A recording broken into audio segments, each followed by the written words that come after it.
오늘 우리에게 주신 하나님의 말씀은 로마서 5장 12절에서 14절 말씀입니다.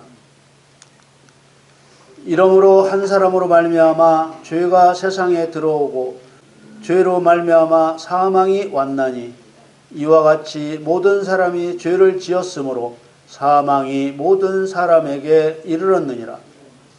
죄가 율법 있기 전에도 세상에 있었으나 율법이 없을 때에는 죄를 죄로 여기지 아니하느니라.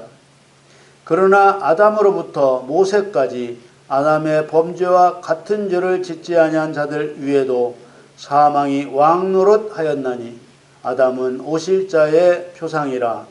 아멘. 2024년 12월 8일 주일 예배 저와 여러분에게 주시는 하나님의 말씀은 로마서 5장 12절에서 14절 말씀으로 아담 때문인가 하나님의 경륜인가 이러한 주제로 말씀을 증거하겠습니다.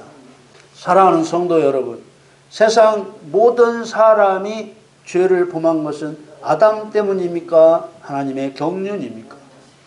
이것은 반드시 알아야 할 매우 중요한 주제입니다. 아담이 인류의 대표자이기 때문에 아담의 범죄로 지금 태어난 아이까지 죄인이 된 것이라고 하는 것에 대부분의 사람은 납득하지 못합니다.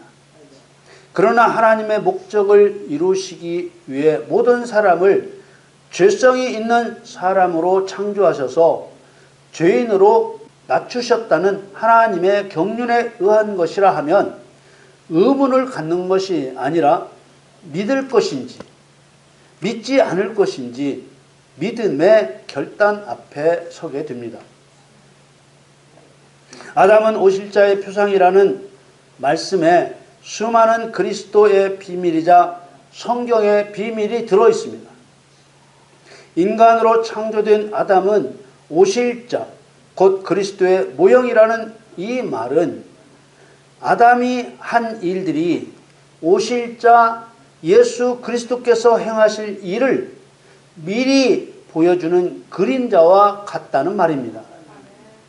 그래서 아담이라는 첫사람을 바르게 해석하고 죄가 세상에 들어온 것은 아담 때문인가 아담을 창조하신 하나님의 경륜인가를 바르게 이해하는 것은 하나님을 바르게 인식하여 순종하는 바른 신앙을 위해 매우 중요한 것입니다.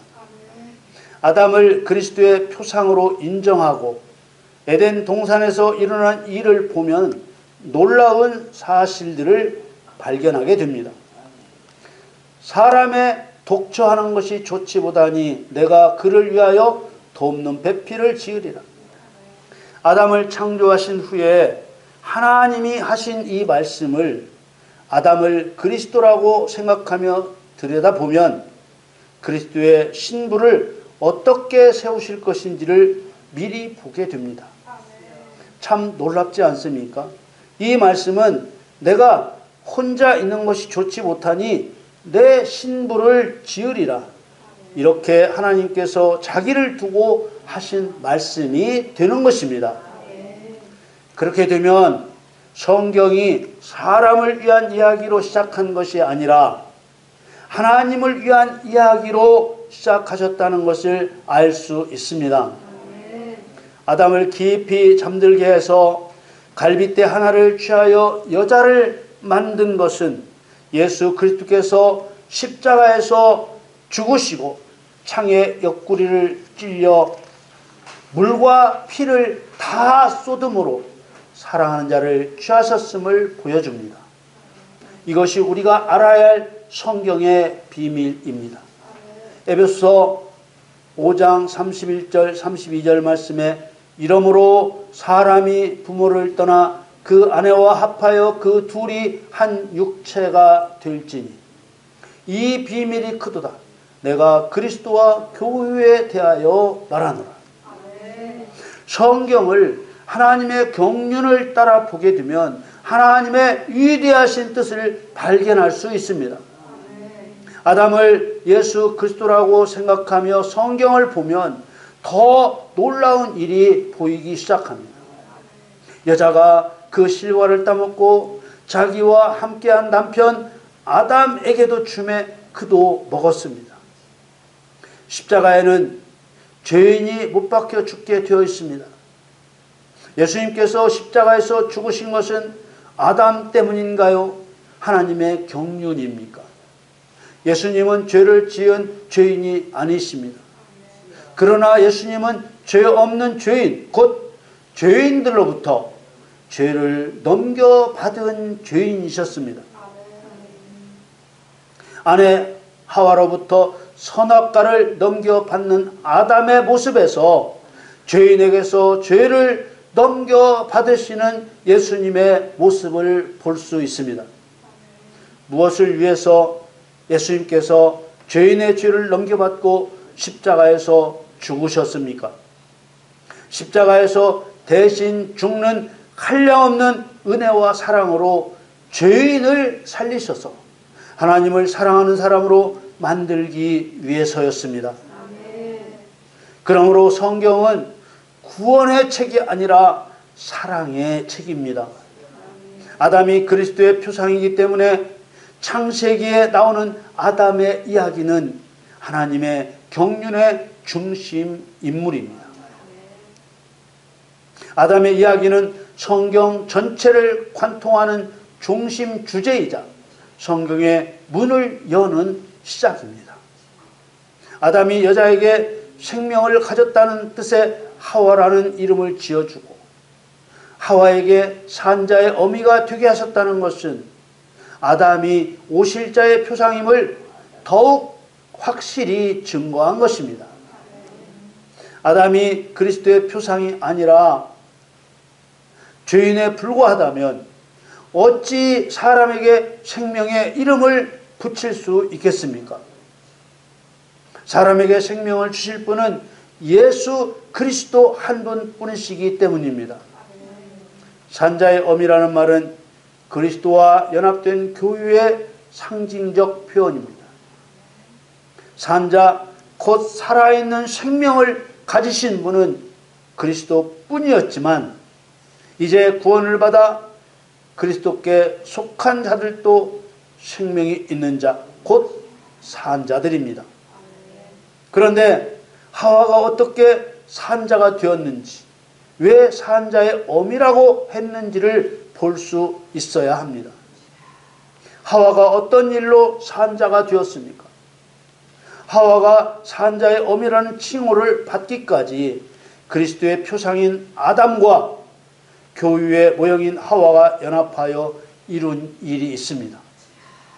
에덴 동산에서 어떤 일이 있었습니까? 사단의 상징인 뱀이 하와를 꿰었습니다. 하와는 뱀의 꼬임에 빠져 하나님이 금하신 선악과를 따먹고 죄인이 되었습니다. 그리고 하와는 선악과를 아담에게도 주어서 먹게 했습니다. 여자가 그 실과를 따먹고 자기와 함께한 남편에게도 주매 그도 먹은지라. 이 말씀에서 주매라는 말은 이 구절에서 법률적으로 어떤 사람에게 무엇을 넘겨준다는 뜻으로 사용되었습니다. 넘겨주었다. 사단의 꼬임을 받아 선악과를 따먹은 하와의 행위는 분명한 범죄이지만 죄를 주님께 넘겨주어 주님과 하나 되는 것을 상징적으로 보여준 것입니다. 하와가 아담에게 선악과를 넘겨주어 먹게 한 후 하나님께서 하와에게 네가 어찌하여 이렇게 하였느냐 이렇게 물으시고 하와는 뱀이 나를 꿰므로 내가 먹었나이다 이렇게 대답합니다. 이것은 하와의 변명이 아니고 사단이 속이고 죽이는 자라는 실체를 드러낸 일입니다. 그래서 하나님께서는 사단을 먼저 저주하셨습니다. 창세기 3장 14절에 여호와 하나님이 뱀에게 이르시되 네가 이렇게 하였으니 내가 모든 육축과 들의 모든 짐승보다 더욱 저주를 받아 배로 다니고 종신토록 흙을 먹을지니라. 사단에게 저주뿐만 아니라 영원한 심판이 선언됩니다. 창세기 3장 15절에 내가 너로 여자와 원수가 되게 하고 너의 후손도 여자의 후손과 원수가 되게 하리니 여자의 후손은 내 머리를 상하게 할 것이요 너는 그의 발꿈치를 상하게 할 것이니라. 여기 상하게 할 것이요 라고 번역된 슈프라는 말은 머리를 분쇄한다, 박살낸다 라는 뜻입니다. 하나님께서는 앞으로 세워질 성도들을 통해 거짓말이 나오는 사단의 머리통을 가루로 만들겠다고 선언하신 것입니다. 이것이 아담 때문입니까? 하나님의 경륜입니까? 여러분, 창세전에 하늘에서 하나님을 반역한 천사의 지위를 빼앗고 대적자라는 의미의 사단이라 부르신 천사장을 땅에 던지셨습니다. 그리고 내가 너를 땅에 던져 열왕 앞에 두어 그들의 구경거리가 되게 하였도다. 이렇게 말씀하셨으며 또 내가 네 가운데에서 불을 내어 너를 사르게 하고 너를 목도하는 모든 자 앞에서 너로 땅 위에 재가 되게 하였도다. 이렇게 말씀하셨습니다. 사단에 대해 분노하신 하나님의 심판이 오실 자의 표상인 아담과 교회의 상징인 하와를 통해 이루어진 것입니다. 안 믿는 자, 곧 죄로 인해 죽은 자가 어떻게 해야 믿는 자, 곧 산 자가 되는 것입니까? 예수님께서 자신의 죄를 대신 짊어지시고 십자가에 죽으신 것을 믿을 때 죄사함의 구원을 받습니다. 그리고 아버지의 뜻대로 행하는 자가 되어야 영생을 얻어 천국에 들어갑니다. 아버지의 뜻대로 행하여 영생을 얻은 자를 산 자, 살아있는 자라고 했습니다. 그리고 하와를 산자의 어미라고 한 것은 산자의 뿌리이자 시작이라는 의미로 또 죄인을 품고 살아있는 자로 키워내야 할 성도라는 의미로 쓴 표현입니다. 그렇습니다. 교인은 하와처럼 행하고 생명을 얻게 된 살아있는 존재이자 또 죄인을 전도하여 품고 살아있는 자가 되게 할 출산하는 어머니와 같은 존재입니다. 많은 신학자들이나 설교자들은 하와 같이 해서는 안 된다고, 아담 같이 해서는 안 된다고 말해왔습니다. 아담 같이 하면 안 된다, 하와 같이 하면 안 된다고 말하면 하나님의 경륜을 부정하고 에덴 동산에서 있었던 일이 우연히 일어난 일이라고 하는 것과 같습니다. 모든 사람을 죄에서 구원하신 예수님의 십자가는 창세전 하나님의 경륜입니다. 아담 때문이라 하면 하나님을 한 치 앞도 내다보지 못한 바보로 만드는 것입니다. 창조된 지 얼마 지나지도 않아 사람이 죄를 범하고 죽음이 찾아왔다고 하나님을 실패자로 해석할 수밖에 없기 때문입니다. 그러나 로마서 5장은 죄가 누구에 의해 어떻게 세상에 들어왔고 오실 자 예수 그리스도의 표상인 아담이 한 일에 대한 성경의 비밀을 명확하게 증거하고 있습니다. 하나님은 첫사람 아담에게 어떤 역할을 주었습니까? 오실 예수 그리스도가 어떤 일을 하실지 모형과 그림자의 역할을 주었습니다.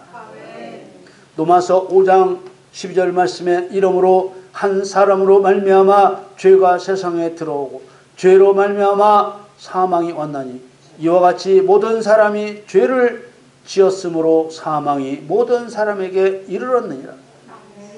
이 한 사람은 분명히 아담을 말합니다. 그러나 이 아담은 예수 그리스도를 지칭하는 오실 자의 표상입니다.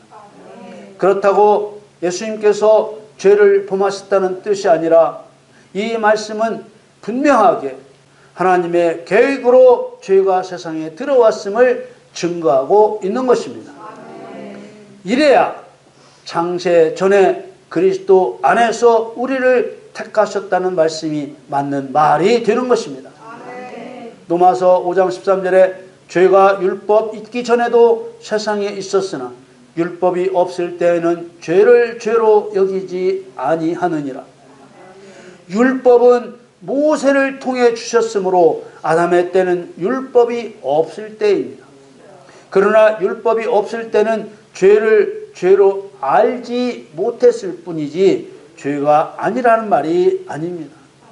그래서 로마서 5장 14절 말씀에 그러나 아담으로부터 모세까지 아담의 범죄와 같은 죄를 짓지 아니한 자들 위에도 사망이 왕노릇하였나니 아담은 오실 자의 표상이라. 율법도 없고 아담과 같은 죄를 짓지도 않았는데 왜 모두 죽은 자가 되었을까요?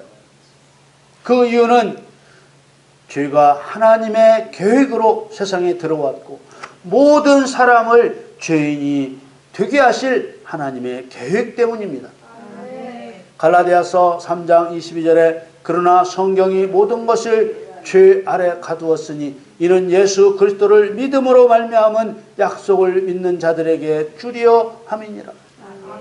그러므로 우리는 에덴 동산에서 아담과 하와에게 일어났던 일이 하나님의 창세전 경륜 안에서 일어난 일이라는 것을 믿어야 합니다. 그래야만 그리스도와 연합하여 아버지의 뜻을 이루는 돕는 배필과 같은 존재로서 하와가 한 일을 우리도 할 수 있기 때문입니다. 로마서 5장 12절 다시 한번 읽습니다. 이러므로 한 사람으로 말미암아 죄가 세상에 들어오고 죄로 말미암아 사망이 왔나니 이와 같이 모든 사람이 죄를 지었으므로 사망이 모든 사람에게 이르렀느니라. 여러분, 죄가 세상에 들어온 것은 아담 때문입니까? 하나님의 경륜입니까? 죄의 본질은 피조물이 창조주 하나님을 자신을 창조하신 주인으로 인정하지 않는 것입니다. 이와 같이라는 말은 이런 방식으로라는 말입니다. 아담 때문에 모든 사람이 저절로 죄인이 된 것이 아니라 모든 사람이 아담과 같은 방식으로 죄를 범한 것입니다. 우리는 로마서 5장 말씀을 창세기 2장 3장 말씀과 연결해서 깊이 묵상해야 합니다. 아담 때문에 모든 사람이 죄인이 되었다 하면 기분 나쁘고 인정도 동의도 되지 않습니다. 그러나 하나님의 경륜을 이루시기 위해 모든 사람을 죄인이 되게 하셨다고 하면 이제 이 말씀을 믿을 것인지 믿지 않을 것인지 선택의 기로에 서게 되는 것입니다. 여러분 모두 하나님의 경륜을 믿고 승리하시기를 예수님의 이름으로 축원합니다. 아멘.